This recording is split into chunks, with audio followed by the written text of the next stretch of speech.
What's going on, everybody? Hope you're all having a fantastic day today. Now, ladies and gentlemen, I'm sure you guys already know this information, especially if you watch my channel. But man, oh man, I have to say it again. The Call of Duty community is packed with the most just absolute morons. People who do not think, people who are not logical whatsoever, and individuals who will gladly allow Activision to continue to screw us day in and day out over the tiniest of updates being introduced into the Call of Duty franchise. But ladies and gentlemen, before we go and dive deep, if you guys are interested in more content just like this, don't forget to subscribe and hit that bell. We post daily here at 8 in the morning Eastern Time. Battlefield, COD, Splitgate 2, and maybe even Gears of War we'll discuss on this channel. But, like I said, subscribe and hit that bell if you want to be informed on any of these games. And last but not least, we do stream Monday through Saturday over on Twitch, starting between 12 to 1 p.m. Eastern Time. Of course, if you guys are interested, I got a link to that channel down in the description of this video. All right, so ladies and gentlemen, I was scrolling through Twitter the other day, and I actually saw a post from Charlie Intel, as you can see right here. 10 days till Verdansk. Everybody, for some reason, is counting down the days of Verdansk coming back into the Call of Duty franchise to save us all, because that is going to be the saving grace of, this game, and that's going to set Call of Duty back on track. And I want to make it very clear, I'm not coming at Charlie Intel here, because obviously he just covers all the news that happens within Call of Duty, so no matter what pops up, he's going to go ahead and discuss it on his channel. But man, oh man, the responses, ladies and gentlemen, blow my freaking mind.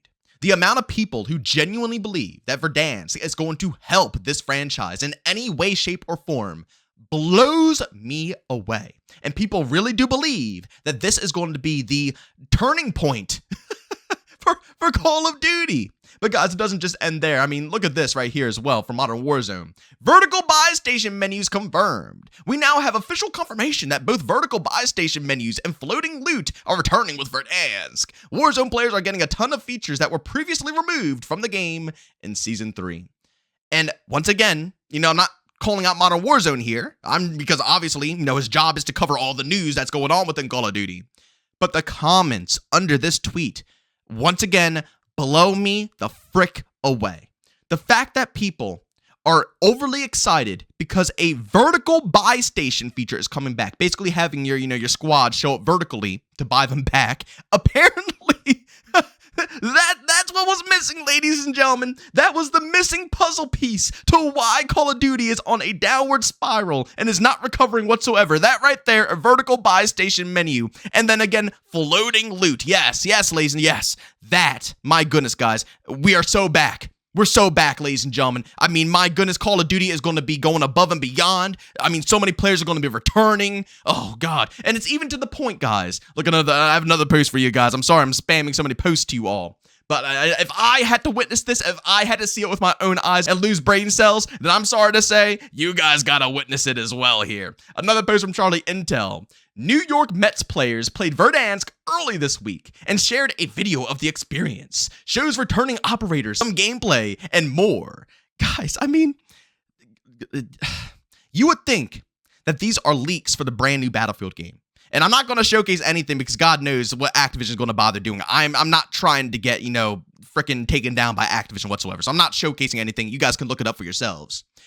But these players had, it was a little bit of footage. You could see the bottom right corner of the screen showcasing a little bit of the movement and what they were doing. Guys, they're playing on freaking Verdansk.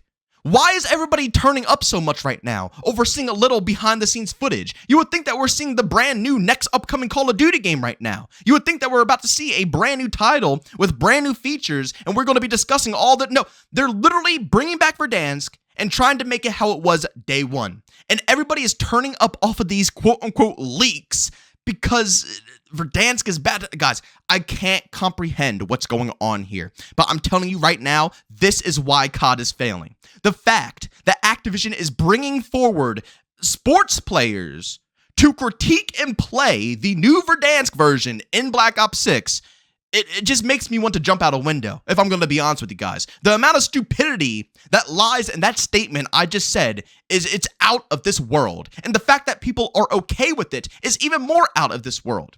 And Verdansk is never going to save Call of Duty. But I'm going to tell you this right now. If you want Verdansk to come back better than ever, you should be bringing back core Warzone players. I want Warzone to die, honestly. Multiplayer is what it's all about, and I'll be discussing this a little bit later. But if you want Warzone to thrive, Why the heck aren't you picking up Warzone players to play this current version of Warzone you're trying to build? You're bringing in sports players because then they can go ahead and share their clout and talk about it online and get all the casuals. Once again, they're trying to, tap into the casual audience. Those are the ones that they want because they know they're going to open up their wallets extra wide to cough up hundreds of dollars into, the store and stuff like that.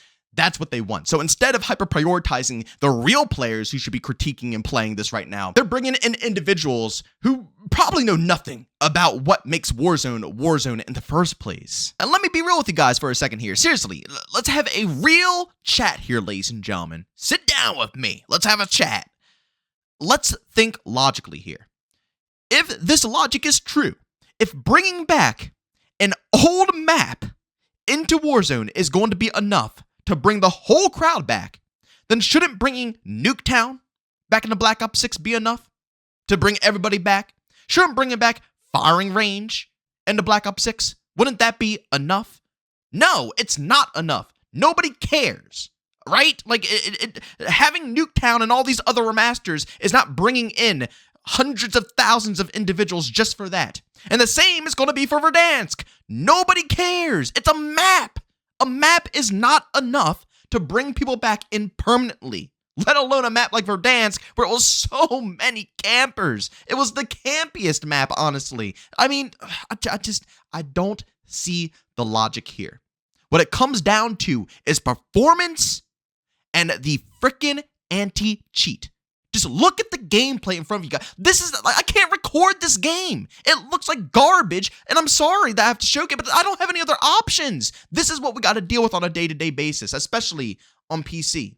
Like, if they want players to return, fix the game. Like I said, Nuketown isn't going to be what brings people back. Performance, anti-cheat, that's what's going to be able to, get people back. And who knows? Maybe Season 3 will pop off with a lot of these, fixes. And maybe the game will start performing better. And we can see some really good stuff here. Tons of new content, whatever. But regardless, this mindset that this community has, it numbs my brain. It absolutely numbs it because it just showcases the actual IQ of the Call of Duty community and how they frickin' think.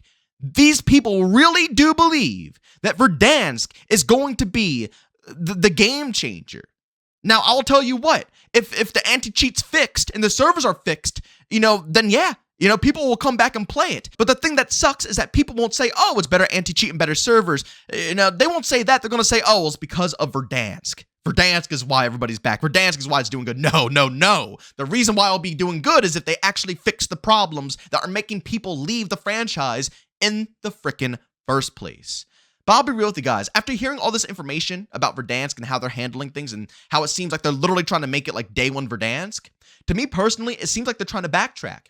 If you listen to everybody's, intel on how they feel about, Warzone, they all kind of agree that, they shouldn't have compared or, united Warzone with Call of Duty. And every single brand new introduction into Call of Duty has to be implemented into Warzone. It's overwhelming. What they should have done is just drop Warzone. If it does good, make it a standalone title and just let it go across the years. Same engine, same everything. You don't have to, update to every COD game. And then with your Call of Duty franchise, what really matters, you can expand and continuously upgrade. And maybe, like 5+ years down the road, we can get an engine upgrade or something like that to Warzone. But, they should have just kept it how it was. And that's what it's sounding like here. They're literally hitting the reset button. And this is why I don't understand why people are like, people are really genuinely excited about the developers just giving back what they took away over the course of these years. I mean, guys, come on now, man.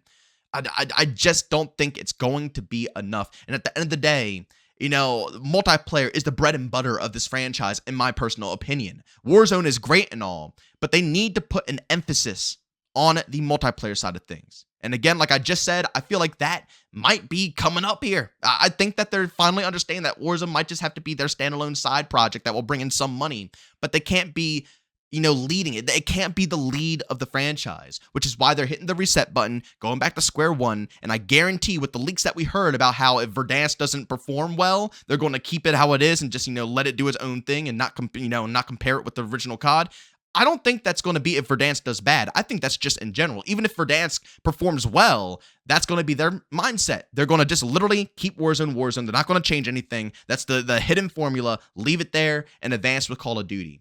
But again, it doesn't matter. If we don't have better servers and better anti-cheat, none of this stuff is going to excel. Warzone won't excel, and Call of Duty, the multiplayer experience, won't excel. It's all going to continuously have issues. People are going to continuously leave until they get those issues fixed. That's it. But ladies and gentlemen, as always, if you enjoyed today's video, leave a like. If you hate it, leave a dislike. Don't forget to subscribe and hit that bell. I post daily here at 8 morning Eastern time. And of course, if you guys are interested in any of my live streams, I stream Monday through Saturday over on Twitch, starting between 12 to 1 p.m. Eastern time. Of course, if you guys are interested, go link that channel down in the description of this video. But as always, thank you for tuning in, and I'll see you all next one. Peace out.